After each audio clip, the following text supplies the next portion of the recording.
Hi, hello, namaste friends. Welcome back to Raman Tutorials. Good evening everybody. ಎಲ್ರಿಗೂ ಕೂಡ ಶುಭ ಸಂಜೆ. ಎಲ್ರು ಹೇಗಿದ್ದೀರಾ? ಹೋಪ್ ಸೊ ಎಲ್ರು ಚೆನ್ನಾಗಿದ್ದೀರಾ ಅಂತ ಭಾವಿಸ್ತಾ ಇವತ್ತಿನ ನಮ್ಮ ತರಗತಿಯನ್ನ ಶುರು ಮಾಡೋಣ. ಸೊ ಇವತ್ತಿನ ತರಗತಿಯಲ್ಲಿ ಜಿ ಕೆ ಕಾನ್ಸೆಪ್ಟ್ ನೋಡಿ. ನಾನು ಪ್ರತಿದಿನ ನಿಮ್ಗೆ ಜಿ ಕೆ ಕಾನ್ಸೆಪ್ಟ್ ಅನ್ನು ಯಾಕೆ ತೆಗೆದುಕೊಳ್ತಾ ಇದ್ದೀನಿ ಅಂತ ಅಂದ್ರೆ, ಮೋಸ್ಟ್ ಪ್ರೊಬಾಬಲಿ ಹೆಚ್ಚುವರಿ ಅಂಕಗಳು ಇದ್ರಲ್ಲಿ ಬರುತ್ತೆ. ಸೊ ಅದಲ್ದಂಗೆನೆ ನಾವು ಇದನ್ನ ಎಷ್ಟು ಕವರ್ ಮಾಡ್ತೀವಿ ಅಂತಂದ್ರೂ ಕೂಡ ಸಾಧ್ಯ ಆಗಲ್ಲ. ವಿಷಯಗಳನ್ನ ಸುಮಾರು ಸಲ ಸುಮಾರು ರೀತಿಯಲ್ಲಿ ತಿಳ್ಕೊಂಡಿದೀವಿ, ಹಾಗೇನೆ ಅದನ್ನ ಅರ್ಥ ಮಾಡ್ಕೊಳ್ಳುವಂತ ಪ್ರಯತ್ನನೂ ಕೂಡ ಆಗಿದೆ. ಆದ್ರೆ ವೈಡ್ ವೆರೈಟಿ ಆಗಿರ್ತಕ್ಕಂಥ ವಿಷಯಗಳನ್ನ ನಾವಿಲ್ಲಿ ನೋಡ್ತಾ ಹೋಗ್ತೀವಿ. ಓಕೆ, ಹಾಗಾದ್ರೆ ಇವತ್ತು ನಾವು ನಮ್ಮ ಜಗತ್ನಲ್ಲಿ ಆದಂತಹ ಬಹಳಷ್ಟು ಡೆವಲಪ್ಮೆಂಟ್ಸ್ ಗಳು, ಮೇಜರ್ ಡೆವಲಪ್ಮೆಂಟ್ಸ್ ಏನೇನಾಗಿತ್ತು ಅನ್ನೋದ್ರ ಬಗ್ಗೆ ತಿಳ್ಕೊಳ್ತಾ ಇದೀವಿ. ಇದು ಕೂಡ ಒಂದ್ ರೀತಿ ನಿಮ್ಗೆ ಸೋಷಿಯಲ್ ಸೈನ್ಸಿಗೆ ಇದು ಅಡಾಪ್ಟಿವ್ ಆಗ್ತದೆ.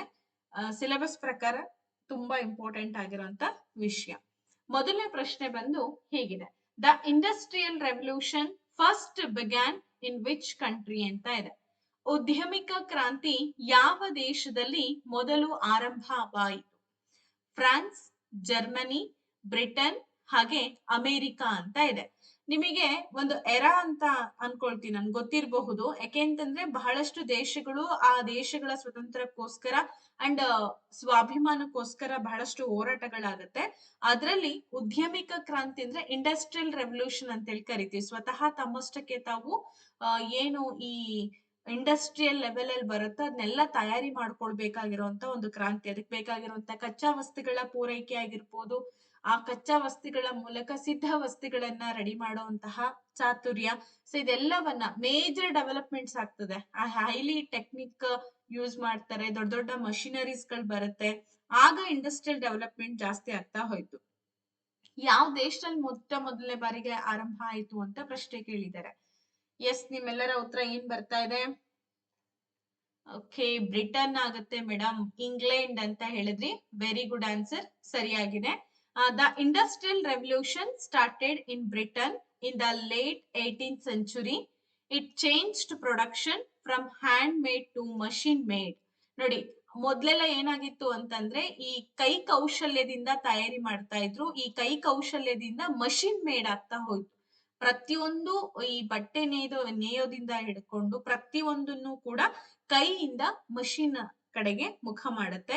And let to factories, urbanisation and modern industry.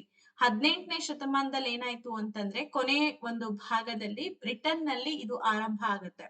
ಅಂದ್ರೆ ಈ ಕೈ ಚಳಕದಿಂದ ಮಾಡುವಂತ ಎಲ್ಲಾ ಕೆಲಸಗಳು ಕೂಡ ಯಂತ್ರಾಧಾರಿತ ಉತ್ಪಾದನೆಗೆ ಬದಲಾವಣೆಯನ್ನ ತರ್ತಾ ಹೋಗುತ್ತೆ. 10 ಜನ ಕೆಲಸ ಮಾಡುವಂತದನ್ನ ಕೇವಲ ಒಂದೇ ಒಂದು ಯಂತ್ರ ಪೂರೈಸ್ಕೊಳ್ತಾ ಹೋಗುತ್ತೆ. ಇದರಿಂದ ಏನಾಯ್ತು, ಹೆಚ್ಚು ಬದಲಾವಣೆ ಆಯ್ತು. ಕಾರ್ಖಾನೆಗಳಾಗಿರ್ಬೋದು, ಹೆಚ್ಚು ನಗರೀಕರಣ, ಆಧುನಿಕ ಕೈಗಾರಿಕೆಗಳೆಲ್ಲವೂ ಕೂಡ ಬೆಳೆಯೋದಕ್ಕೆ ಶುರುವಾಗುತ್ತೆ. ಮುಂದಿನ ಪ್ರಶ್ನೆ, ನಿಮ್ಗೆಲ್ಲ ಗೊತ್ತಿದೆ 1ನೇ ಮಹಾಯುದ್ಧ ಹಾಗೂ 2ನೇ ಮಹಾಯುದ್ಧದ ಬಗ್ಗೆ ಕಂಪ್ಲೀಟ್ ಆಗಿ ತಿಳ್ಕೊಳ್ಬೇಕು ನೀವು.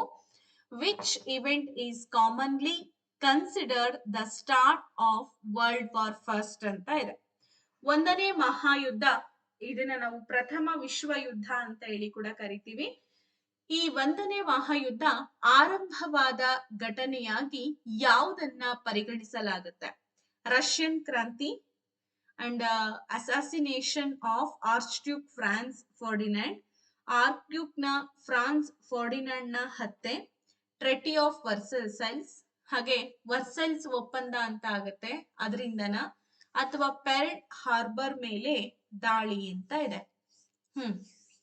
Attack on Pearl Harbor. 1ನೇ ಮಹಾಯುದ್ಧ ಎಷ್ಟು ಭೀಕರವಾಗಿತ್ತು. ನಂತರದಲ್ಲಿ ಅದನ್ನ ಶಾಂತಿ ಮಾಡ್ಲಿಕ್ಕೋಸ್ಕರ ರಾಷ್ಟ್ರ ಸಂಘವನ್ನ ಶುರು ಮಾಡ್ತಾರೆ. ಬಟ್ ರಾಷ್ಟ್ರ ಸಂಘ ಏನಾಗುತ್ತೆ, ಕಂಪ್ಲೀಟ್ಲಿ ಡೆಸ್ಟ್ರಾಯ್ ಆಗ್ಬಿಡತ್ತೆ. ಅದು ಕಂಟ್ರೋಲ್ ಮಾಡಕ್ಕಾಗಲ್ಲ ದೇಶಗಳನ್ನ. ಅಲ್ಲಿ ಮೈತ್ರಿ ಬಣಗಳು ಹುಟ್ಕೊಳ್ಳುತ್ತೆ. 2 ಬಣಗಳು ದೊಡ್ಡ ಶಕ್ತಿಗಳಾಗಿ ಹೊರಹೊಮ್ಮುತ್ತೆ. ಮತ್ತೆ ನಂತರದಲ್ಲಿ 2ನೇ ಮಹಾಯುದ್ಧನೂ ಕೂಡ ಆಗತ್ತೆ ಅಲ್ವಾ. ತುಂಬಾ ದೊಡ್ಡ ಇತಿಹಾಸಗಳಿದೆ ಅದೆಲ್ಲ. ಆಪ್ಷನ್ ನಂಬರ್ ಬಿ ಆಗುತ್ತೆ ಮೇಡಮ್ ಅಂತ ಹೇಳಿದ್ರಿ, ವೆರಿ ಗುಡ್. ಏನಾಗ್ತದೆ ಅಂದ್ರೆ 1914ರಲ್ಲಿ ಜೂನ್ ನಲ್ಲಿ ಈ ಆಸ್ಟ್ರೋ ಹಂಗೇರಿಯನ್ ಸಾಮ್ರಾಜ್ಯ ಇರುತ್ತೆ. ಅದರ ಉತ್ತರಾಧಿಕಾರಿ ಯಾರಾಗಿದ್ರು? ಆರ್ಕ್ಡ್ಯೂಕ್ ನ ಫ್ರಾನ್ಸ್ ಫರ್ಡಿನಾಂಡ್ ಆಗಿದ್ದ. ಸೊ ಅವನನ್ನ ಸರಯೋವೋದಲ್ಲಿ ಹತ್ಯೆ ಮಾಡ್ತಾರೆ. ಇದ್ರಿಂದ ಏನಾಯ್ತು, ಮೈತ್ರಿಗಳ ನಡುವಿನ ಉದ್ವಿಗ್ನತೆ ಜಾಸ್ತಿಯಾಗಿ ಪ್ರಥಮ ವಿಶ್ವ ಯುದ್ಧಕ್ಕೆ ಕಾರಣ ಆಯ್ತು ಅಂತ ಹೇಳ್ತಾ ಇದೀವಿ. ಮೈತ್ರಿ ಬಣ, ರಷ್ಯನ್ ಒಕ್ಕೂಟ, USSR ಒಕ್ಕೂಟನೇ ಬೇರೆ ಇತ್ತು, ಮತ್ತೆ ಈ ಅಮೆರಿಕನ್ ಒಕ್ಕೂಟನೇ ಬೇರೆ ಇತ್ತು. ನಿಮ್ಗದು ಗೊತ್ತಿದೆ, ತುಂಬಾ ಇಂಪಾರ್ಟೆಂಟ್ ಅದು. First world war and second world war ಗಳ ಬಗ್ಗೆ ತಿಳ್ಕೊಂಡ್ರೆ ಎಕ್ಸಾಮ್ ನಲ್ಲಿ ಈಸಿ ಆಗತ್ತೆ. ಅದು ಒಂದು ತತ್ಕ್ಷಣದ ಕಾರಣ, ಇಮಿಡಿಯೇಟ್ ಇನ್ಸಿಡೆಂಟ್ ಅಂತ ಹೇಳಿ ಕೂಡ ಆ ಆರ್ಕ್ ಡ್ಯೂಕ್ ನ ಒಂದು ಏನು ಕೊಲೆ ಆಗುತ್ತೆ, ಹತ್ಯೆ ಆಗುತ್ತೆ, ಅದೇ ಒಂದು ಬೇಸ್ ಕಾರಣ ಅಂತಾನೆ ಹೇಳ್ಬೋದು, ಅರ್ಜೆನ್ಸಿ ಕಾರಣ ಅಂತಾನು ಕೂಡ ಅದನ್ನ ಕನ್ಸಿಡರ್ ಮಾಡ್ತಾ ಇದೀವಿ. ಓಕೆ, ಎರಡನೇ ಉದ್ಯಮಿಕ ಕ್ರಾಂತಿಯೊಂದಿಗೆ ಹೆಚ್ಚು ಸಂಬಂಧವನ್ನ ಹೊಂದಿರುವಂತಹ ಆವಿಷ್ಕಾರ ಯಾವುದು ಅಂತ ಕೇಳ್ತಿದ್ದಾರೆ. Which invention is the most closely associated with the second industrial revolution ಅಂತ ಇದೆ. ಅರ್ಥ ಮಾಡ್ಕೋಬೇಕು. ಆವಿಯಂತ್ರ ಅಂದ್ರೆ ಸ್ಟೀಮ್ ಎಂಜಿನ್ ಅನ್ನ ಕಂಡುಹಿಡಿತಾರ, ಅಥವಾ ಈ ಪ್ರಿಂಟಿಂಗ್ ಪ್ರೆಸ್ ಮುದ್ರಣ ಯಂತ್ರ, ವಿದ್ಯುತ್ ಮತ್ತು ವಿದ್ಯುತ್ ದೀಪ, electricity and electric light bulb, compass ಅಂದ್ರೆ ದಿಕ್ಕನ್ನ ತೋರಿಸುವಂತಹ ಸಾಧನ, ದಿಕ್ಸೂಚಿ ಅಂತ ಏನ್ ಕರಿತಾ ಇದೀವಿ ಅದನ್ನ ಕಂಪಾಸ್ ಅಂತ ಹೇಳಿ ಕರೆದ್ರು. ಎರಡನೇ ಉದ್ಯಮಿಕ ಕ್ರಾಂತಿಯ ಜೊತೆಗೆ ಜಾಸ್ತಿ ಸಂಬಂಧವನ್ನ ಹೊಂದಿರುವಂತ ಆವಿಷ್ಕಾರ ಯಾವುದು ಅಂತ ಕೇಳಿದ್ದಾರೆ. ಅಂದ್ರೆ ಯಾವ ಯಂತ್ರ ಹೆಚ್ಚು ಪ್ರಚಲಿತಕ್ಕೆ ಬರುತ್ತೆ ಆ ಸಂದರ್ಭದಲ್ಲಿ ಅಂತ ಕೇಳ್ತಾ ಇದಾರೆ. ಎಸ್ ಕಮಾಂಗ್ ಕ್ವಿಕ್ ಆಗಿ ಆನ್ಸರ್ ಬರ್ಲಿ, ತುಂಬಾ ಇಂಪಾರ್ಟೆಂಟ್. ನೀವ್ ಇವತ್ತು ಲೈಟ್ ಇದೆ, ಜನರೇಟರ್ ಇದೆ, ಮಷೀನ್ಸ್ ಗಳಿದೆ, ಅಂಡ್ 10 ಜನ ಮಾಡೋಂತ ಕೆಲಸವನ್ನ ಒಬ್ಬೊಬ್ರೆ ಮಾಡ್ತಾ ಇದಾರೆ. ಸೌದೆ ಒಲೆಗಳೆಲ್ಲ ಹೋಗಿ ಇವತ್ತು ಗ್ಯಾಸ್ ಸಿಲಿಂಡರ್ ಒಲೆಗಳೆಲ್ಲ ಬರ್ತಾ ಇದೆ, ಎಲೆಕ್ಟ್ರಿಕಲ್ ಒಲೆಗಳಿದೆ. ಒಂದು ಅಡಿಗೆ ಮನೆಯಿಂದ ಹಿಡಿದು ಹೊರಗಿನ ಕೃಷಿಯವರೆಗೂ ಕೂಡ ಇವತ್ತಿನ ತಂತ್ರಜ್ಞಾನ ಯಾವ ಲೆವೆಲಿಗೆ ಮುಂದುವರೆದಿದೆ ನಿಮಗೆ ಗೊತ್ತಿದೆ. ಆಗೆಲ್ಲ ಕೈಯಲ್ಲೇ ಮಾಡ್ಬೇಕಾಗಿತ್ತು, ಬಟ್ ಇವಾಗ ಹಂಗಲ್ಲ, ಎಲ್ಲ time save. So time save ಹಿಂಗ್ ಆಗ್ತಾ ಇದೆ ಅಂತಂದ್ರೆ ಇದಕ್ಕೆ ಮೇಜರ್ ಕಾರಣ ಏನು? ಅವಾಗಾದಂತಹ industrial revolution. So industrial revolution ಇಂದ ಬಹಳಷ್ಟು ಮಷಿನ್ಸ್ ಗಳೆಲ್ಲ, ಪ್ರಾಡಕ್ಟ್ಸ್ ಎಲ್ಲ ಹೊರಗಡೆ ಬರುತ್ತೆ. ವಾಷಿಂಗ್ ಮಿಷಿನ್ ಆಗಿರ್ಬೋದು, ಡಿಶ್ ವಾಷರ್ ಆಗಿರ್ಬೋದು, ಅಂಡ್ ಈ ಗ್ರಾಸ್ ಕಟಿಂಗ್ ಮಷಿನ್ ಆಗಿರ್ಬೋದು. ಪ್ರತಿ ಒಂದು, ನನ್ನ ಕಿಚನ್ ಯುಟಿಲೈಸಸ್ ಬಗ್ಗೆ ಮಾತಾಡ್ತಾ ಇದ್ದೀನಿ, ಹೊರಗಿನ ಯುಟಿಲೈಸಸ್ ಗಳನ್ನ ನೋಡಿದ್ರೆ ಗೊತ್ತಾಗತ್ತೆ ನಿಮ್ಗೆ. ಈ ಜವಳಿ ಉದ್ಯಮದಲ್ಲಿ ಅವಾಗೆಲ್ಲ ಹ್ಯಾಂಡ್ ಮೇಡ್ ಸ್ಯಾರೀಸ್ ಅಂತ ಹೇಳ್ತಾ ಇದ್ರು, ಬಟ್ ಮಷಿನ್ ಸ್ಯಾರೀಸ್ ಗಳು, ಮಷಿನ್ ವರ್ಕ್ ಮಾಡುವಂತ ಸ್ಯಾರೀಸ್ ಗಳೆಲ್ಲ ಶುರುವಾಗುತ್ತೆ. ಈಗ ಸುಮಾರು ಒಂದು ಸಾರಿನ ನೇಯ್ಗೆ ಮಾಡ್ಬೇಕು ಅಂತಂದ್ರೆ ಒಂದ್ ತಿಂಗ್ಳ ಗಂಟ್ಲೆ ಟೈಮ್ ತಗೊಳ್ಳೋರು, ಬಟ್ ಈಗ ಹಾಗಲ್ಲ, ಒಂದಿನಕ್ಕೆ ಸಾವಿರಾರು ಸಾರಿಗಳು ಏನಾಗ್ತಾ ಹೋಗುತ್ತೆ, ಪ್ರಿಂಟ್ ಆಗ್ತಾ ಬರ್ತಾ ಹೋಗುತ್ತೆ. ಅಂದ್ರೆ ಇದಕ್ಕೆಲ್ಲ ಏನ್ ಕಾರಣ ಅಂತಂದ್ರೆ ಉದ್ಯಮಿಕ ಕ್ರಾಂತಿಗಳು ಆಗಿದ್ದೇ ಕಾರಣ. ಎಸ್, ಇದಕ್ಕೆ ಸರಿಯಾದ ಉತ್ತರ ಬಂದು ಆಪ್ಷನ್ ನಂಬರ್ ಸಿ ಅಂತ ಹೇಳಿದ್ರಿ. ಹೌದು, ವಿದ್ಯುತ್ ಮತ್ತೆ ವಿದ್ಯುತ್ ದೀಪ. ಅದ್ರ ಹಿಂದೆಗಡೆ ಏನಾಗಿತ್ತು, ಹೀಗೊಂದು ಲೈಟ್ ಇರುತ್ತೆ, ಹೀಗೊಂದು ಬಲ್ಬ್ ಇರುತ್ತೆ, ಅದರಿಂದ ಇಷ್ಟೆಲ್ಲ ಬೆಳಕಿರುತ್ತೆ. ರಾತ್ರಿ ಎಲ್ಲ ನಾವು ಸೂರ್ಯನ ಬೆಳಕು ಇಲ್ಲದೆ ಇದ್ರೂ ಕೂಡ ಲೈಟಿನ ಬೆಳಕಿನಲ್ಲಿ ಬದುಕ್ತೀವಿ ಅನ್ನೋ ಒಂದು ಕಾನ್ಸೆಪ್ಟ್ ಬಂದಿದ್ದೆ ಈ ಉದ್ಯಮಿಕ ಕ್ರಾಂತಿಯ ನಂತರ. ತುಂಬಾ ಮೇಜರ್ ಆಗಿರ್ತಕ್ಕಂತ ಒಂದು ಡೆವಲಪ್ಮೆಂಟ್ ಅಂತ ಹೇಳಿ ಹೇಳ್ತೀವಿ. The second industrial revolution late 19th early 20th century ಅಂತ ಹೇಳ್ತೀವಿ. It was marked by electricity, the light bulb, chemical industries and new forms of communication and transport. ನಿಮಗೆ ಗೊತ್ತಿದೆ, 19ನೇ ಶತಮಾನದ ಕೊನೆಯ ಹಂತ ಅಂಡ್ 20ನೇ ಶತಮಾನದ ಆರಂಭಿಕ ಹಂತದಲ್ಲಿ ಏನಾಗ್ತಾ ಹೋಗುತ್ತೆ, ಎರಡನೇ ಉದ್ಯಮಿಕ ಕ್ರಾಂತಿ ಶುರುವಾಯ್ತು. ಆ ಸಂದರ್ಭದಲ್ಲಿ ಹೀಗೊಂದು ಬಲ್ಬ್ ಬೇಕು, ವಿದ್ಯುತ್ ದೀಪಗಳ ಅವಶ್ಯಕತೆ ಇದೆ, ರಾಸಾಯನಿಕ ಕೈಗಾರಿಕೆಗಳಾಗಿರ್ಬೋದು, ಮತ್ತೆ ಸಾರಿಗೆ ಸಂವಹನ ವ್ಯವಸ್ಥೆಗಳು, ಆಮೇಲೆ ಸಂವಹನ ಮಾಧ್ಯಮಗಳಿಂದ ಹೆಚ್ಚು ಪ್ರಚಲಿತಕ್ಕೆ ಬರ್ತಾ ಹೋಗುತ್ತೆ. ಓಕೆ, ಮುಂದಿನ ಪ್ರಶ್ನೆಗೆ ಹೋಗೋಣ. ಈಗ ನಿಮಗೆಲ್ಲ ಗೊತ್ತಿರ್ಬೋದು, ಕೋಲ್ಡ್ ವಾರ್ ಅಂತ ಹೇಳಿ ಹೇಳ್ತೀವಿ. ಶೀತ ಯುದ್ಧವು ಮುಖ್ಯವಾಗಿ ಯಾವ ಎರಡು ಮಹಾಶಕ್ತಿಗಳ ನಡುವಿನ ರಾಜಕೀಯ ಮತ್ತೆ ಸಿದ್ಧಾಂತದ ಸ್ಪರ್ಧೆಯಾಗಿತ್ತು ಅಂತ ಪ್ರಶ್ನೆ ಇದೆ. ತುಂಬಾ ಇಂಪಾರ್ಟೆಂಟ್ ಮೇಡಮ್. ಇದು ಜಿಕೆ ನಲ್ಲೂ ಕೂಡ ಕೇಳ್ತಾರ, ಆಬ್ವಿಯಸ್ಲಿ ಕೇಳ್ತಾರ, ಕೇಳ್ಬೇಕು. ಯಾಕೆ ಅಂತಂದ್ರೆ ಇದು ವರ್ಲ್ಡ್ ವೈಡ್ ಆಗಿರುವಂತಹ ಯುದ್ಧ. ಸೊ ವರ್ಲ್ಡ್ ಲೆವೆಲ್ ಅಲ್ಲಿ ನಾವು ಕಲಿತಾ ಇದ್ದೀವಿ ಅಲ್ವಾ. ವರ್ಲ್ಡ್ ಹಿಸ್ಟ್ರಿ ತಿಳ್ಕೋಬೇಕು, ವರ್ಲ್ಡ್ ಜಿಯೋಗ್ರಫಿ ತಿಳ್ಕೋಬೇಕು ಅಂದಾಗ ಇದೆಲ್ಲದ್ರೂ ಕೂಡ ಕಾಮನ್ ಆಗಿ ಬರುತ್ತೆ. The cold war was mainly a political and ideological rivalry between which two super powers ಅಂತ ಇದೆ. USA and Japan, USA and USSR ಅಂದ್ರೆ ಸೋವಿಯತ್ ಒಂದು ಒಕ್ಕೂಟ ಅಂತ ಏನ್ ಕರಿತಾ ಇದೀವಿ ಅದನ್ನ USSR ಅಂತ ಹೇಳಿ ಕರಿತೀವಿ. ಬ್ರಿಟನ್ ಮತ್ತು ಫ್ರಾನ್ಸ್, ಹಾಗೆ ಚೀನಾ ಮತ್ತು ಭಾರತ ಅಂತ ಇದೆ. ಆಲೋಚನೆ ಮಾಡಿ ಆನ್ಸರ್ ಕೊಡಿ.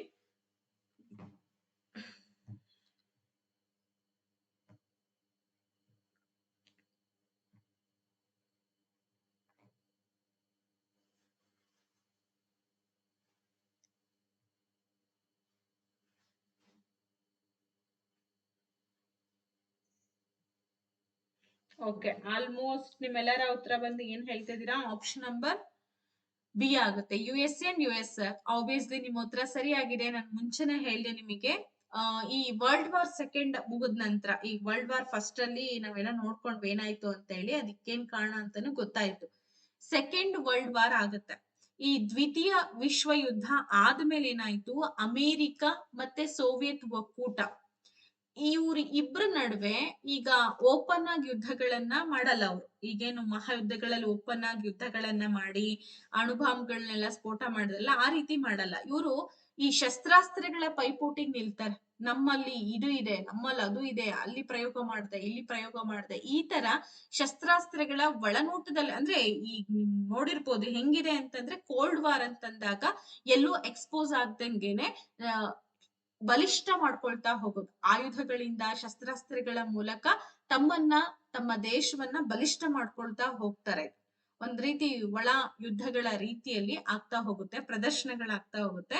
ಇದನ್ನ ನಾವು ಶೀತಲ ಸಮರ, ಶೀತಲ ಯುದ್ಧ ಅಂತ ಹೇಳಿ ಕೂಡ ಕರಿತಾ ಇದೀವಿ.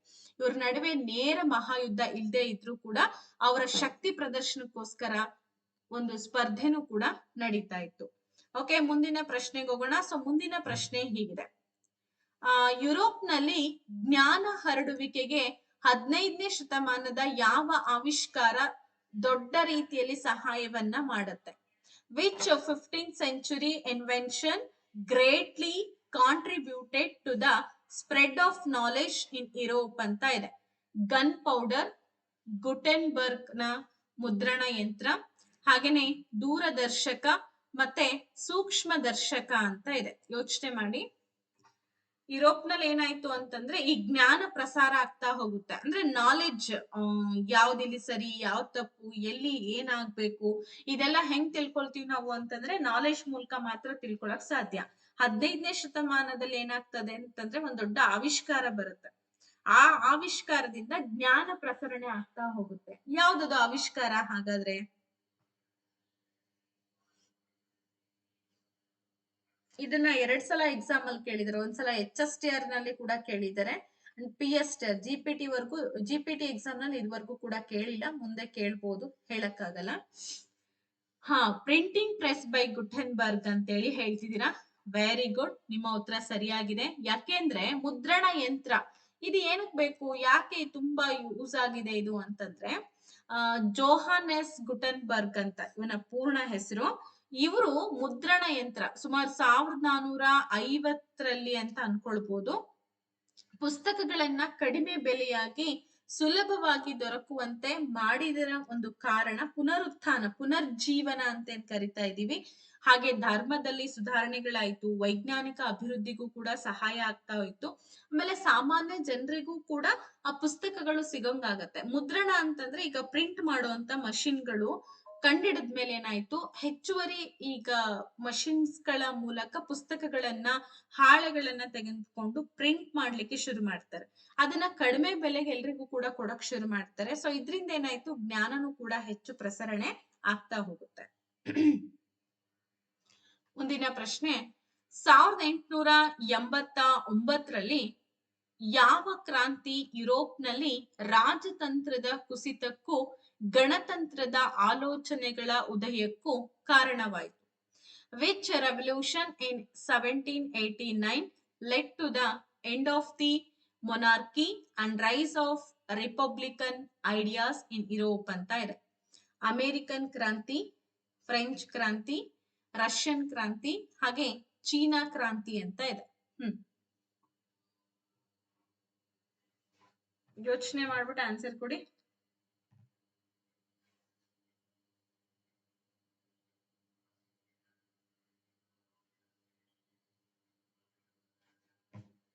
ಇವಾಗೂ ಏನ್ 1ನೇ ಮಹಾಯುದ್ಧ 2ನೇ ಮಹಾಯುದ್ಧ ಆದ್ಮೇಲೆ ಯುದ್ಧಗಳು ನಿಂತೋದ್ವಾ ಅಂತಂದ್ರೆ ಇಲ್ಲ.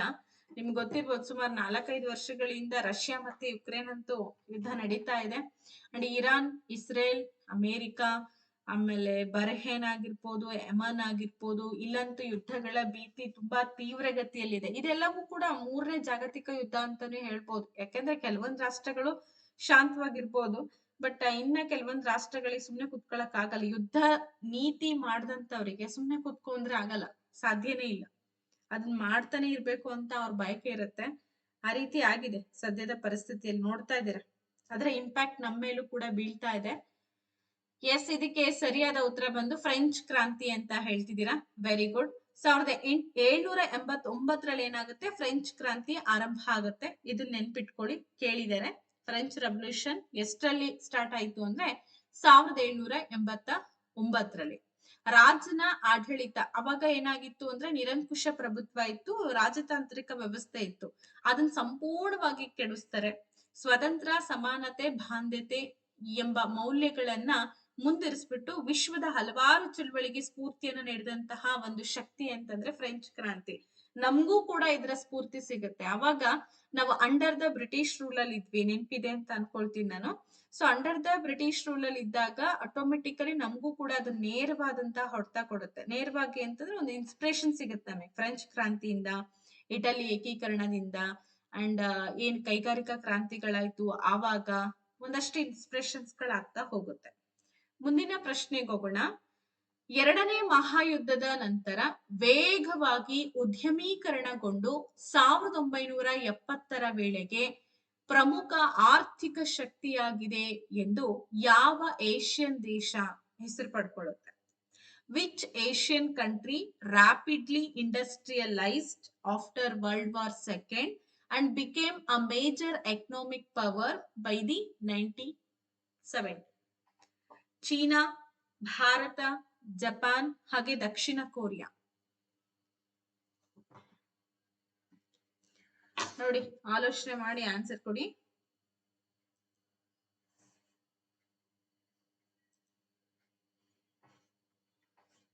ಏಷ್ಯನ್ ಕಂಟ್ರಿ ಇದು.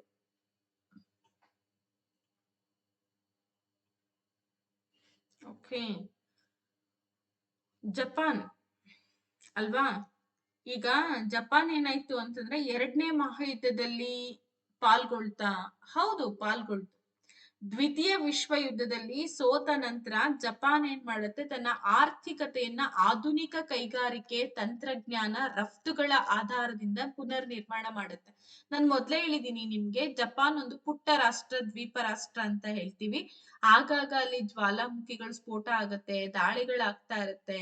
ನೀವು 2ನೇ ಮಹಾಯುದ್ಧದ ನಂತರದಲ್ಲಿ ಹಿರೋಶಿಮಾ ಮತ್ತೆ ನಾಗಸಾಕಿ ಮೇಲೆ ಅಮೆರಿಕಾದವರು ಬಾಂಬ್ ಹಾಕ್ತಾರೆ, ಅಣುಬಾಂಬ್ ಅನ್ನ ಹಾಕ್ತಾರೆ. ಅಣುಬಾಂಬ್ ಹಾಕಿರೋ ಕಾರಣ ಹಿರೋಶಿಮಾ ಮತ್ತೆ ನಾಗಸಾಕಿಲಿ ಈಗ್ಲೂ ಕೂಡ ಅದರ ಇಂಪ್ಯಾಕ್ಟ್ ಬೀಳುತ್ತೆ. ಅಯ್ಯೋ, ಅಷ್ಟು ವರ್ಷಗಳಿಂದ, ಇಷ್ಟು ವರ್ಷಗಳ ತನಕನೂ ಇದೆನಾ? ಹೌದು. ಈಗ ಹುಟ್ಟುವಂತ ಮಕ್ಕಳು ಕೂಡ ಪೋಲಿಯೋ ಡಿಸೀಸ್ ಇಂದ ಹುಡ್ತಾರೆ. ಆಮೇಲೆ ಒಂದು ಯಾವುದೇ ಒಂದು ಒಳ್ಳೆ ಪದಾರ್ಥವನ್ನ ಅಲ್ಲಿ ಬೆಳ್ಕೊಂಡು ತಿನ್ನೋದಕ್ಕೂ ಆಗಲ್ಲ. ಯಾಕೆಂದ್ರೆ ನೆಲ ಅಷ್ಟು ತನ್ನ ಪೌಷ್ಟಿಕಾಂಶವನ್ನ ಕಳ್ಕೊಂಡು ಕಂಪ್ಲೀಟ್ಲಿ ಪೊಲ್ಯೂಷನ್ಗೆ ತಿರುಗಿರುವಂತಹ ಒಂದು ಏರಿಯಾ ಅಂತ ಹೇಳಿ ನಾವು ಅದನ್ನ ಗುರುತಿಸ್ತೀವಿ, ಹಿರೋಶಿಮಾ ಮತ್ತೆ ನಾಗಸಾಕಿ. ಆದ್ರೂ ಜಪಾನ್ ತನ್ನ ಹಠ ಬಿಡ್ಲಿಲ್ಲ. ಇಲ್ಲಿ ಇವತ್ತಿನವರೆಗೂ ಕೂಡ ನಾವ್ ಹೇಳ್ತೀವಲ್ಲ, ನಮ್ದು ಇನ್ನೂ ಅಭಿವೃದ್ಧಿಶೀಲ ಹೊಂದುತ್ತಿರುವ ರಾಷ್ಟ್ರ ಅಂತ ಹೇಳ್ತೀವಿ, ಬಟ್ ಜಪಾನ್ ಹಂಗಲ್ಲ. ಪುಟ್ಟ ರಾಷ್ಟ್ರ ಆದ್ರೂ ಕೂಡ ತನ್ನ ಆರ್ಥಿಕ ನೀತಿ, ತಂತ್ರಜ್ಞಾನ, ರಫ್ತುಗಳ ಮೂಲಕ ತನ್ನನ್ನ ತಾನಿವತ್ ಜಗತ್ತಿಗೆ ಮುಂದುವರೆದ ರಾಷ್ಟ್ರ ಅಂತೇಳಿ ಗುರ್ತಿಸ್ಕೊಂಡಿರುವಂತ ಒಂದು ಕಂಟ್ರಿ ಅದು. 1970ರ ವೇಳೆಗೆ ಒಂದು ಅದ್ಭುತ ಶಕ್ತಿಯಾಗಿ ಹೊರಹೊಮ್ಮುತ್ತೆ ಜಪಾನ್. ಈಗ್ಲೂ ಕೂಡ ಅದು ಸಾಮಾನ್ಯ ಕಂಟ್ರಿ ಅಂತ ನಾವು ಅದನ್ನ ಕನ್ಸಿಡರ್ ಮಾಡಲ್ಲ, ಹೈ ಲೆವೆಲ್ ಅಲ್ಲಿ ಇರುವಂತ ಕಂಟ್ರಿನೇ. ಅಂತಾರಾಷ್ಟ್ರೀಯ ಶಾಂತಿ ಮತ್ತೆ ಸಹಕಾರವನ್ನ ಉತ್ತೇಜಿಸ್ಬೇಕು ಅಂತ ಹೇಳಿ 1945ರಲ್ಲಿ ಒಂದು ಸಂಸ್ಥೆಯನ್ನ ಶುರು ಮಾಡ್ತಾರೆ. ಯಾವ್ದು? Which organisation was created in 1945 to promote international peace and cooperation ಅಂತ ಇದೆ. NATO, League of Nations, United Nations, European Union ಅಂತ ಇದೆ. 1945 ನಲ್ಲಿ ಮೊದಲನೇ ಮಹಾಯುದ್ಧ ಆದ್ಮೇಲೆ ರಾಷ್ಟ್ರ ಸಂಘ ಅಂದ್ರೆ ಲೀಗ್ ಆಫ್ ನೇಷನ್ಸ್ ಅನ್ನ ಶುರು ಮಾಡಿದ್ರು. ಅದು 2ನೇ ಮಹಾಯುದ್ಧ ತಡೆಯೋದ್ರಲ್ಲಿ ವಿಫಲತೆ ಹೊಂದಿರೋ ಕಾರಣ 2ನೇ ಮಹಾಯುದ್ಧ ನಂತರದಲ್ಲಿ 1945 ನಲ್ಲಿ ಒಂದು ಸಂಸ್ಥೆ ಶುರು ಮಾಡ್ತಾರೆ. ಯಾವ್ದದು? ವೆರಿ ಗುಡ್, ವಿಶ್ವಸಂಸ್ಥೆ, ಯುನೈಟೆಡ್ ನೇಷನ್ಸ್ ಅಂತ ಹೇಳ್ತೀವಿ. ಎರಡನೇ ಮಹಾಯುದ್ಧ ಆದ್ಮೇಲೆ ಮತ್ತೆ ಮರುಕಳಿಸಿ ಇಂಥ ದೊಡ್ಡ ಆಘಾತಗಳಾಗಬಾರ್ದು ಅನ್ನೋದು ಉದ್ದೇಶಕ್ಕೋಸ್ಕರ ಏನ್ ಎರಡೂ ಮೈತ್ರಿ ಬಣಗಳಿತ್ತು, ಅಲ್ಲಿಂದ ಬಂದಂತ ಮುಖ್ಯಸ್ಥರೆಲ್ಲ ಸೇರ್ಕೊಂಡು ಈ ಒಂದು ವಿಶ್ವಸಂಸ್ಥೆಯನ್ನ ಶುರು ಮಾಡಿದ್ರು. ಬಟ್ ಇವತ್ತಿಗೂ ಕೂಡ ಏನಾಗ್ತಾ ಇದೆ, ಆಗ್ತಾ ಇರೋಂತ ಯುದ್ಧಗಳನ್ನ ನಿಲ್ಸೋದ್ರಲ್ಲಿ ವಿಶ್ವಸಂಸ್ಥೆಗೆ ಪರಿಪೂರ್ಣ ಹಕ್ಕು ಕಳ್ಕೊಂಡ್ಬಿಟ್ಟಿದೆ. ಇಲ್ಲಾಂದ್ರೆ ಅದಕ್ಕಿರೋಂತ ಪವರು, ಅದಕ್ಕಿರೋಂತ ಒಂದು ಏನಂತ ಹೇಳ್ತೀವಿ ಅಥಾರಿಟಿಯಿಂದ ಯುದ್ಧಗಳೇ ಆಗ್ಬಾರ್ದಾಗಿತ್ತು. ಬಟ್ ಯುದ್ಧಗಳನ್ನ ನಿಲ್ಸೋದ್ರಲ್ಲಿ ಬಹಳಷ್ಟು ಫೇಲ್ಯೂರ್ ಆಗಿದೆ. ಎಷ್ಟೋ ವಿಶ್ವಸಂಸ್ಥೆಯಿಂದ ಬಗೆಹರಿಸಕ್ ಆಗದೆ ಇರುವಂತ ಎಷ್ಟೋ ಸಮಸ್ಯೆಗಳಿದೆ. ಈವನ್ ನಮ್ಮ ಮತ್ತೆ ಪಾಕಿಸ್ತಾನ ನಡುವಿನ ವಿವಾದವನ್ನು ಕೂಡ ಬಗೆಹರಿಸಕ್ಕೆ ವಿಶ್ವಸಂಸ್ಥೆಗೆ ಆಗಿಲ್ಲ. ಯಾಕೆ ಹಂಗೆ ಅಂತಂದ್ರೆ ಹಂಗೇನೆ ಏನು ಮಾಡಕ್ ಆಗಲ್ಲ. ವಿಶ್ವಸಂಸ್ಥೆಯನ್ನ ದ್ವಿತೀಯ ವಿಶ್ವ ಯುದ್ಧದ ನಂತರ ಭವಿಷ್ಯದ ಯುದ್ಧಗಳನ್ನ ತಡಿಬೇಕು, ಮಾನವ ಹಕ್ಕುಗಳನ್ನ ರಕ್ಷಣೆ ಮಾಡ್ಬೇಕು, ಅಭಿವೃದ್ಧಿ ಮತ್ತೆ ಶಾಂತಿ ರಕ್ಷಣೆಯಲ್ಲಿ ಸಹಕಾರಕ್ಕೆ ಉತ್ತೇಜನ ಕೊಡ್ಬೇಕು ಅನ್ನೋ ಉದ್ದೇಶಕ್ಕೋಸ್ಕರ 1945ರಲ್ಲಿ ರಚನೆ ಮಾಡ್ತಾರೆ. ಬಟ್ ಇವಾಗಂತೂ ಅದನ್ನೆಲ್ಲ ಮೀರಿ ಯುದ್ಧಗಳಾಗ್ತಾ ಇದೆ. ಯಾಕಿಂಗೆ ಅಂತಂದ್ರೆ ನೀವು ನೋಡಿದೀರಾ, ಜಗತ್ನಲ್ಲಿ ಇರೋಂತ ಎಲ್ಲಾ ರಾಷ್ಟ್ರಗಳು ವಿಶ್ವಸಂಸ್ಥೆ ಮಾತು ಕೇಳ್ಬೇಕು ಅಂತ ಹೇಳಿ ಅವ್ರಿಗೆ ರೂಲ್ಸ್ ಇಲ್ಲ ಅಂತ ಅನ್ಕೊಂಡ್ಬಿಟ್ಟಿದ್ದಾರೆ. ಹಂಗಾಗಿ ಇಷ್ಟ ಬಂದಂಗೆ ಯುದ್ಧ ಮಾಡ್ತಾರೆ. ಓಕೆ, ರಿನೈಸೆನ್ಸ್ ಅಂತ ಒಂದು ಶುರುವಾಗುತ್ತೆ. ಈ ಪದ ಯುರೋಪಿನ ಇತಿಹಾಸದಲ್ಲಿ ಯಾವ ರೀತಿಯ ಚಳುವಳಿಗೆ ಸಂಬಂಧಪಟ್ಟಿದೆ? ಈ ಯುರೋಪ್ ನಲ್ಲಿ ರಿನೈಸೆನ್ಸ್ ಪೀರಿಯಡ್ ಅಂತ ಶುರುವಾಗುತ್ತೆ. ಪುನರ್ಜೀವನ ಅಂತ ನಾವು ಕನ್ನಡದಲ್ಲಿ ಹೇಳ್ತೀವಿ. ಹಾಗಾದ್ರೆ ಯುರೋಪಿನ ಇತಿಹಾಸದಲ್ಲಿ ಶುರುವಾದಂತ ಒಂದು ಮುಖ್ಯ ಅಂಶ ಇದು. ಯಾವ ರೀತಿ ಚಳುವಳಿಗೆ ಸಂಬಂಧಪಡುತ್ತಿದ್ದು ಅಂತ ಕೇಳಿದ್ದಾರೆ. ಧಾರ್ಮಿಕ ಯುದ್ಧ, ಸಾಂಸ್ಕೃತಿಕ ಮತ್ತು ಬೌದ್ಧಿಕ ಪುನರುತ್ಥಾನ, ರೈತರ ಬಂಡಾಯ, ವಸಾಹತು ವಿಸ್ತರಣೆ ಅಂತ ಇದೆ. ಎಲ್ಲ ಹೇಳ್ತೀವಿ ರಿನೈಸೆನ್ಸ್ ಪೀರಿಯಡ್ ಅಂತ ಹೇಳಿ. ಅಲ್ಲಿಂದ ಒಂದಷ್ಟು ಈ ಕೋರ್ಟ್ ಪೋಯಿಟ್ಸ್ ಗಳೆಲ್ಲ ಬರ್ತಾರೆ. ಅಂದ್ರೆ ಸಾಹಿತ್ಯಿಕ ಜಾಸ್ತಿ ಬೆಳೀತು, ಸಂಸ್ಕೃತಿ ಬೆಳೀತಾ ಹೋಯ್ತು, ಬೌದ್ಧಿಕ ಪುರಾತನ ಒಂದು ರೀಬರ್ತ್ ಆಗ್ತಾ ಹೋಯ್ತು ಅಲ್ವಾ. ಸೊ ಹಂಗಾಗಿ ಕಲ್ಚರ್ ಅಂಡ್ ಇಂಟೆಲೆಕ್ಚುವಲ್ ರೀಬರ್ತ್ ಆಗ್ತಾ ಹೋಗುತ್ತೆ.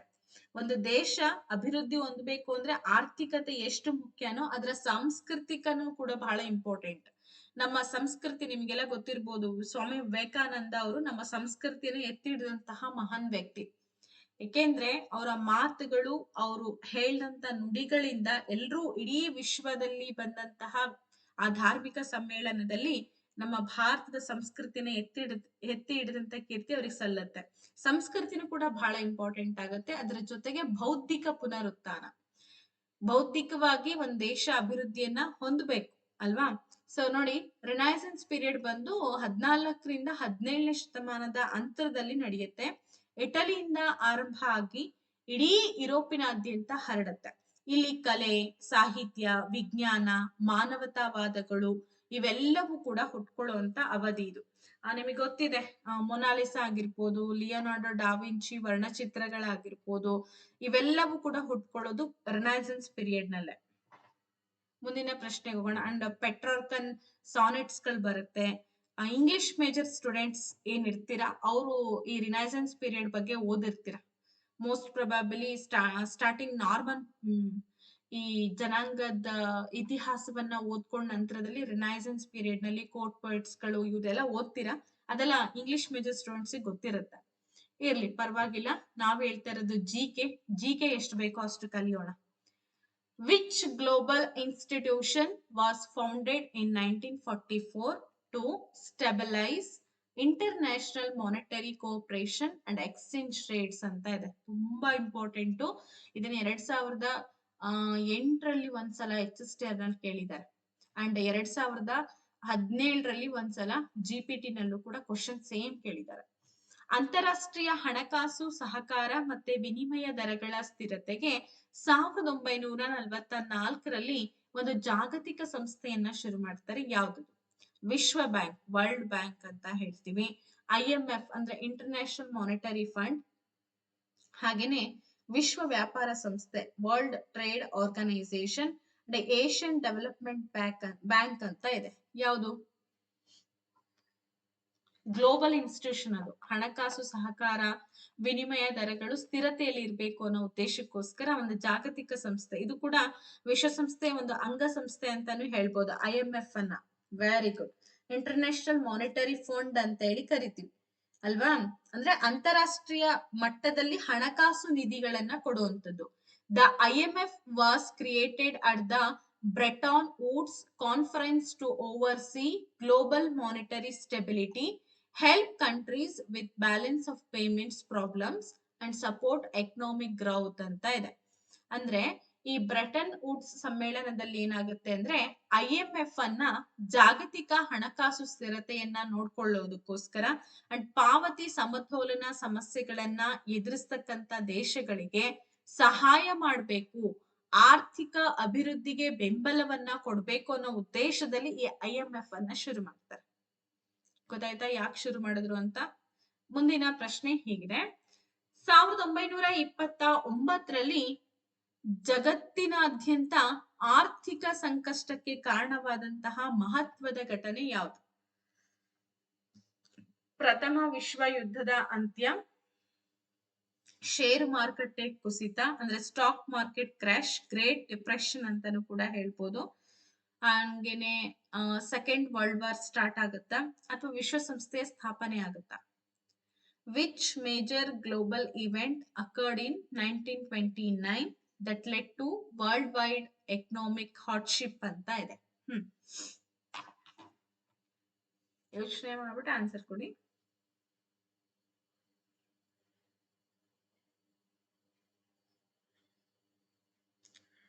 ಎಸ್, ಆ ಸಂದರ್ಭದಲ್ಲಿ ಏನಾಗುತ್ತೆ, ಸ್ಟಾಕ್ ಮಾರ್ಕೆಟ್ ಕ್ರಾಶ್ ಆಗ್ಬಿಡುತ್ತೆ. ಏನಿದು ಶೇರ್ ಮಾರ್ಕೆಟ್ ಕುಸಿತ ಅಂತಂದ್ರೆ ಈ 1929ರಲ್ಲಿ ಏನಾಗ್ಬಿಡುತ್ತೆ, ಈ ನ್ಯೂಯಾರ್ಕ್ ಶೇರ್ ಮಾರ್ಕೆಟ್ ಕುಸಿದ ಪರಿಣಾಮ ಏನಾಗುತ್ತೆ, ಈ ಡಿಪ್ರೆಷನ್ ಉಂಟಾಗ್ಬಿಡತ್ತೆ, ಮಹಾಮಂದಿ ಅಂತಾನು ಕೂಡ ಹೇಳ್ತೀವಿ. ಈ ಸ್ಟಾಕ್ ಮಾರ್ಕೆಟ್ ಕುಸಿದ್ಮೇಲೆ ಏನಾಯ್ತು, ಬಹಳ ನಿರುದ್ಯೋಗ ಸಮಸ್ಯೆಗಳು ಉಂಟಾಗತ್ತೆ, ಬ್ಯಾಂಕ್ಗಳು ಕುಸಿತ ಆಗ್ಬಿಡತ್ತೆ.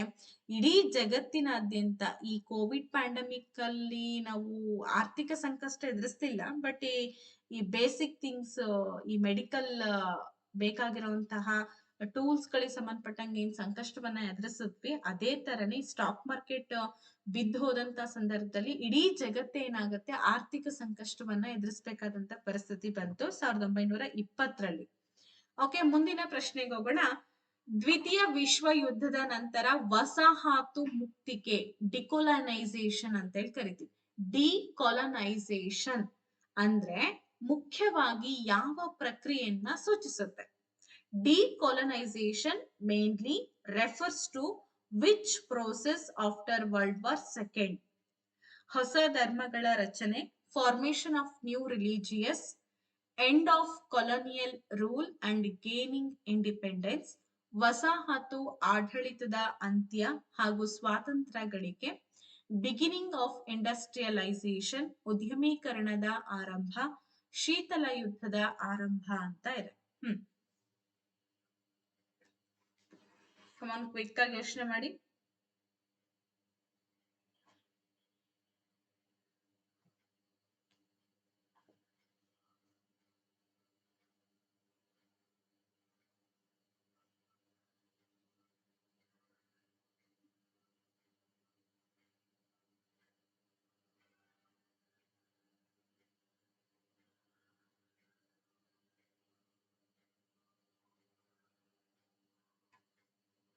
ಓಕೆ, ಆಲ್ಮೋಸ್ಟ್ ನಿಮ್ಮೆಲ್ಲರ ಉತ್ತರ ಸರಿಯಾಗಿದೆ.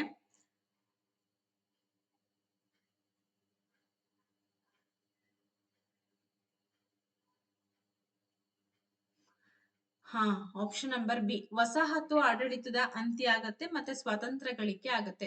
ಈ ಎರಡನೇ ವಿಶ್ವ ಯುದ್ಧ ನಂತರ ಏನಾಯ್ತು, ಏಷ್ಯಾ, ಆಫ್ರಿಕಾ, ಕರಿಬಿಯನ್ ಪ್ರದೇಶಗಳ ಅನೇಕ ದೇಶಗಳೇನಾಗುತ್ತೆ, ಲೈಕ್ ಬ್ರಿಟನ್, ಫ್ರಾನ್ಸ್, ಯುರೋಪಿನ ವಸಾಹತು ಶಕ್ತಿಗಳಿಂದ ಸ್ವತಂತ್ರವನ್ನ ಪಡ್ಕೊಳ್ಳೋದಕ್ಕೆ ಶುರುವಾಗುತ್ತೆ. ಇದನ್ನೇ ನಾವು ವಸಾಹತು ಮುಕ್ತಿಕೆ ಅಂತ ಹೇಳಿ ಕೂಡ ಕರೀತಾರೆ. ಓಕೆ, ಮುಂದಿನ ಪ್ರಶ್ನೆಗೆ ಹೋಗೋಣ. ಈ ಗ್ರೀನ್ ರೆವಲ್ಯೂಷನ್ ಅಂತ ಆಯ್ತು, ಸರ್ವೇ ಸಾಮಾನ್ಯ ಇದನ್ನ ಸುಮಾರು ಸಲ ಕೇಳಿದ್ದಾರೆ ಎಕ್ಸಾಮ್ ನಲ್ಲಿ, ಗೊತ್ತಿರಬಹುದು ನಿಮ್ಗೆ, ಗೊತ್ತು ಮಾಡ್ಕೊಳ್ಳಿ, ತುಂಬಾ ಇಂಪಾರ್ಟೆಂಟ್. ಗ್ರೀನ್ ರೆವಲ್ಯೂಷನ್ ಅಂದ್ರೆ ಹಸಿರು ಕ್ರಾಂತಿ ಅಂತ ಹೇಳ್ತೀವಿ. ಈ ಹಸಿರು ಕ್ರಾಂತಿ ಯಾವ ಕ್ಷೇತ್ರಕ್ಕೆ ಸಂಬಂಧಪಟ್ಟಿದೆ? ಹೆವಿ ಇಂಡಸ್ಟ್ರಿಗೆ ಸಂಬಂಧಪಟ್ಟಿದೆನಾ, ಅಥವಾ ಅಗ್ರಿಕಲ್ಚರ್ ಅಂಡ್ ಫುಡ್ ಪ್ರೊಡಕ್ಷನ್, ಕೃಷಿ ಮತ್ತು ಆಹಾರ ಉತ್ಪಾದನೆ, ಮಾಹಿತಿ ತಂತ್ರಜ್ಞಾನ, ಟ್ರಾನ್ಸ್ಪೋರ್ಟ್ ಅಥವಾ ಸಾರಿಗೆ ವ್ಯವಸ್ಥೆ ಅಂತ ಇದೆ.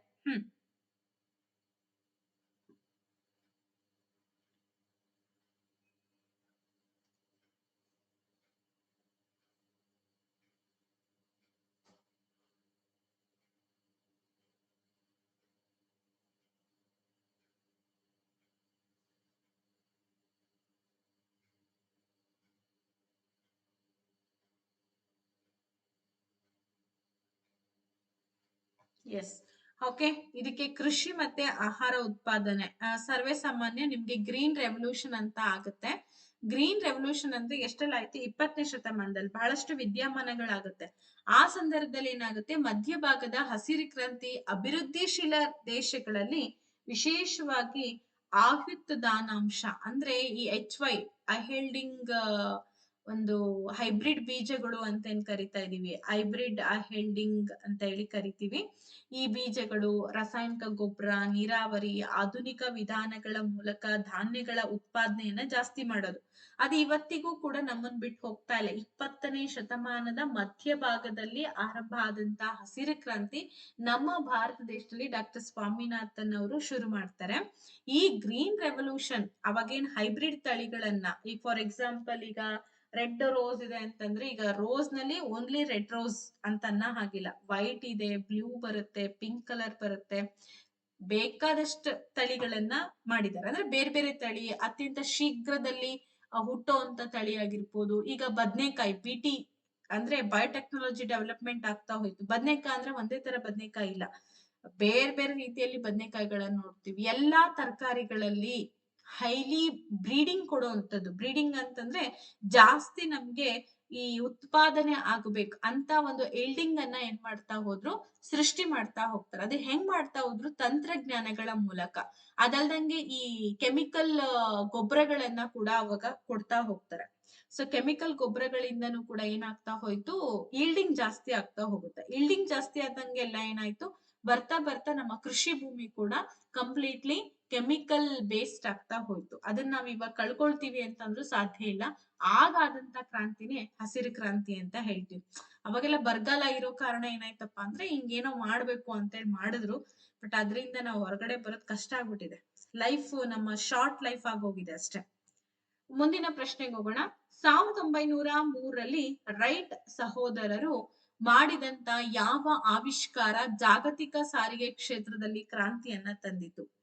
Which invention by the Wright brothers in 1903 revolutionised global transport ಅಂತ ಇದೆ. ಸ್ಟೀಮ್ ಶಿಪ್, ಏರ್ಪ್ಲೇನ್ ಅಂದ್ರೆ ಪವರ್ ಫ್ಲೈಟ್ ಅಂತ ಏನ್ ಕರಿತೀವಿ ಅದು, ಹಾಗೆ ಮೋಟಾರ್ ಗಾಡಿ, ಜಲಾಂತರ್ಗಾಮಿ ನೌಕೆ ಅಂತ ಇದೆ.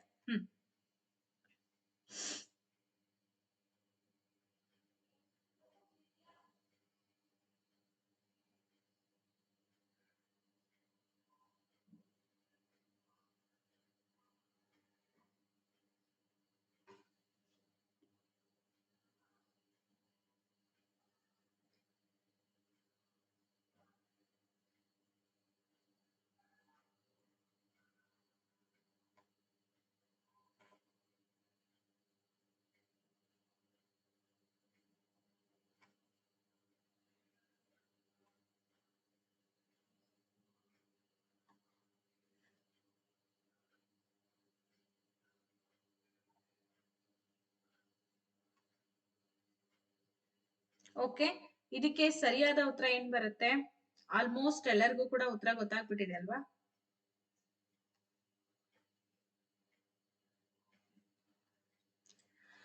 ಹಾ, ವಿಮಾನ ಹಾರಾಟ ಅಂದ್ರೆ ಈ ಜೆಟ್ ಫ್ಲೈಟ್ಸ್ ಅಥವಾ ಪವರ್ಡ್ ಫ್ಲೈಟ್ ಅಂತ ಏನ್ ಕರಿತಾ ಇದೀವಿ, ಅವಾಗ ರೈಟ್ ಬ್ರದರ್ಸ್ ಏನ್ ಮಾಡ್ತಾರೆ, ವಿಮಾನಗಳನ್ನ ಕಂಡಿಡಿತಾರೆ. ಯಂತ್ರ ಚಾಲಿತ ಹಾರಾಟ 1903ರಲ್ಲಿ ಏನಾಯ್ತು, ಓರ್ವಿಲ್ ಮತ್ತೆ ವಿಲ್ಬರ್ ರೈಟ್ ಯಶಸ್ವಿ ಯಂತ್ರ ಚಾಲಿತ ಹಾರಾಟವನ್ನ ನಡೆಸ್ತಾರೆ. ಅಂದ್ರೆ ಇದರಿಂದ ಆಧುನಿಕ ವಾಯುಮಾನ ವಿಕಸಿಸಿ ಜಾಗತಿಕ ಪ್ರಯಾಣ ವೇಗವಾಗಿ ಸುಲಭವಾಗಿ ಸಾಧ್ಯ ಆಯ್ತು. ಏರೋಪ್ಲೇನ್ಸ್ ಗಳಿಂದ ಇವತ್ತು ಒಂದ್ ಕಡೆಯಿಂದ ಇನ್ನೊಂದ್ ಕಡೆ ಹೋಗ್ಬೇಕು ಅಂತಂದ್ರೆ ಬಹಳಷ್ಟು ವೇಗವಾಗಿ, ಇಲ್ಲಾಂದ್ರೆ ಬರೀ ಸಮುದ್ರ ಮಾರ್ಗ ಅಂದ್ರೆ ವರ್ಷಾನ್ಗಂಟ್ಲೆ ಒಂದ್ ದೇಶದಿಂದ ಇನ್ನೊಂದ್ ದೇಶಕ್ಕೆ ಹೋಗಕ್ಕೆ ವರ್ಷಾನ್ಗಟ್ಲೆ ಬೇಕಾಗಿತ್ತು. ಬಟ್ ಈಗ ಹಾಗಲ್ಲ. ಸುಮಾರು ಅದು ಫಾರ್ ಅವೇ ನೋಡ್ಕೊಂಡಿದ್ದು ವಿಮಾನಗಳೆಲ್ಲ ತಯಾರಿರ್ತವೆ.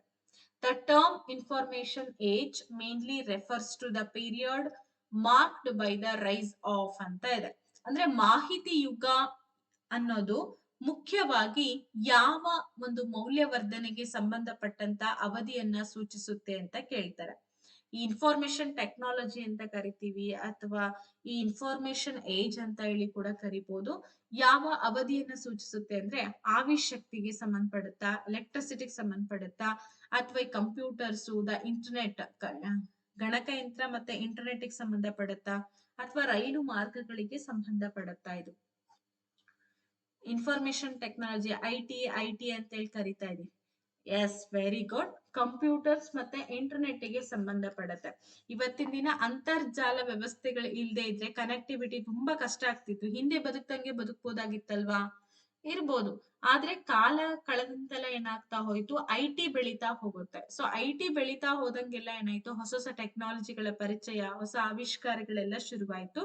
ಯಾವಾಗ ಕಂಪ್ಯೂಟರ್ಸ್ ಗಳು ಬಳಕೆಗೆ ಬಂತು, ಸೊ ಸ್ಟಾರ್ಟಿಂಗ್ ಇಂದ ಬಂದಂತ ಕಂಪ್ಯೂಟರ್ಗಳು ಯಾವಾಗ ಯಾವಾಗ ಸ್ಮಾರ್ಟ್ ಆಗ್ತಾ ಹೋದ್ವು, ಅಲ್ಲಿಂದ ಐಟಿ ಸೆಕ್ಟರ್ಸ್ ಜಾಸ್ತಿ ಬೆಳೀತಾ ಹೋಯ್ತು. ಇಂಟರ್ನೆಟ್ ಬೆಳೆದ ಮೇಲಂತೂ ಐಟಿ ಸೆಕ್ಟರ್ ನ ಕಂಟ್ರೋಲ್ ಮಾಡಕ್ ಆಗದೇ ಇಲ್ಲ, ಆ ಲೆವೆಲ್ ಬೆಳೀತಾ ಇದೆ. ಸೊ ಬೆಳೆಯೋದು ಒಂದ್ ರೀತಿ ಒಳ್ಳೇದೆ, ಆದ್ರೂ ಕೂಡ ಬಹಳಷ್ಟು ಜನ ಅದರಿಂದ ಕೆಲಸವನ್ನ ಕಳ್ಕೊಳ್ತಾರೆ. ಈಗ ನೋಡಿ, ಎಐ ಟೆಕ್ನಾಲಜಿಯಿಂದ ಎಷ್ಟೋ ಜನಗಳಿಗೆ ಕೆಲಸಗಳೇ ಇಲ್ಲ. ಬಿಕಾಸ್ ಯಾಕೆಂದ್ರೆ ಅದೇ ಎಲ್ಲ ತಯಾರಿ ಮಾಡ್ಕೊಟ್ಬಿಡುತ್ತೆ. ಹಾಗಾಗಿ ಎಸ್, ಇಲ್ಲಿವರೆಗೂ ಕೂಡ ಸುಮಾರು ಒಂದು 15 ಕ್ವಶನ್ಸ್ ಗಳನ್ನ ನಾನು ನಿಮ್ ಜೊತೆ ಡಿಸ್ಕಸ್ ಮಾಡಿದೆ. ಹೋಪ್ ಸೊ ನಿಮಗೆ ಈ ಎಲ್ಲಾ ಕ್ವಶನ್ಸ್ ಗಳು ಕೂಡ ಇಂಪಾರ್ಟೆಂಟ್ ಅಂತ ಅನ್ಸಿರ್ಲೇಬೇಕು, ಕಂಪಲ್ಸರಿ ಓದ್ಕೊಳ್ಳೇಬೇಕು. ಇಷ್ಟ ಹೇಳ್ತಾ ಇವತ್ತಿನ ಈ ವಿಡಿಯೋವನ್ನ ಇಲ್ಲಿ ಮುಗಿಸೋಣ. ಅಂಡ್ ಫರ್ದರ್ ಇನ್ಫಾರ್ಮೇಶನ್ ಕೂಡ ಇದೆ, ಇದನ್ನ ನಾನು ನಿಮ್ಗೆ ಮತ್ತೆ ಮುಂದಿನ ತರಗತಿಯಲ್ಲಿ ಡಿಸ್ಕಸ್ ಮಾಡೋ ಪ್ರಯತ್ನವನ್ನ ಮಾಡ್ತೀನಿ ಅಂತ ಹೇಳ್ತಾ, thank you and take care. Bye.